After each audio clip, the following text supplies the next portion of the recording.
Guys කොහමද අපි දැන් ඇවිල්ලා ඉන්නේ මුල්ලතිව් බීච් එකට. මේ අපි මේ ඔෆිස් එකේ වැඩකට තමයි මුල්ලතිව් ආවේ. ආවට පස්සේ අපි බීච් එක කොහමද කියලා බලන්න. ඇත්තටම මාරම ලස්සනයි මේ බීච් එක. බලන්න ඔයාලා. මේ මාරම පැහැදිලි. මං හිතන්නේ මේ බීච් එකට කවුරුත් එහෙම එන එකක් ගොඩක් කට්ටිය එන්නේ නැති බීච් එකක් මං හිතන්නේ. මේ බෝට්ටු තියෙනවා ගොඩක්. මේක ලෙල්ලම මං හිතන්නේ. මේ පැත්තේ ආවොත් අනිවාර්යයෙන්ම මුල්ලතිව් බීච් එකට මං හිතන්නේ මේක යුද්ධෙන් පස්සේ මේ පැත්ත සංවර්ධනය වෙන ගොඩක් අඩුයි. පාරවල් ටික නම් හැදලා තියෙනවා. හැබැයි මිනිසුන්ගේ ජීවන තත්ත්වය තාමත් කලින් වගේමයි. ඔයාලත් මේ පැත්තේ ආවොත් අනිවාර්යෙන් එන්න මේ පැත්තේ. ඇවිල්ලා යන්න. මේ මාත් ෆස්ට් ටයිම් තමයි මෙහි ආවේ. මාරම ලස්සන බීච් එකක් තියෙන්නේ. බෝට්ටු තියෙනවා.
ඔයාලා දැකලා තියෙනවද මීට කලින් මුල්ලතිව් පැත්තේ ඇවිල්ලා තියෙනවා නම් ඔයාලා දැකලා ඇති.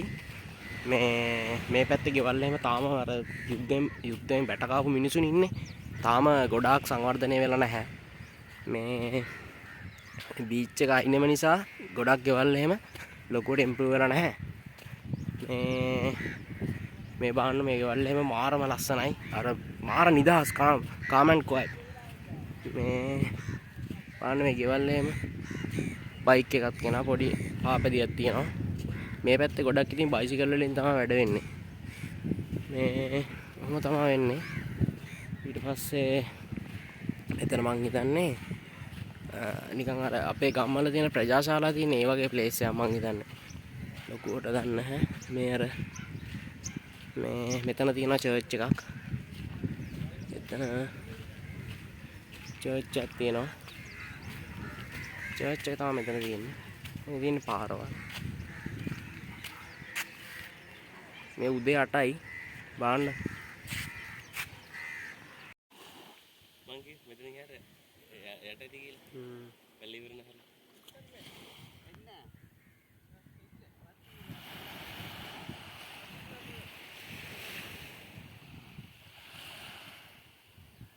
දැන් මම ඔයාලට පෙන්වනවා වගේ මං ඉන්නේ දැන් මුල්ලතිව් වල මේ බලන්න.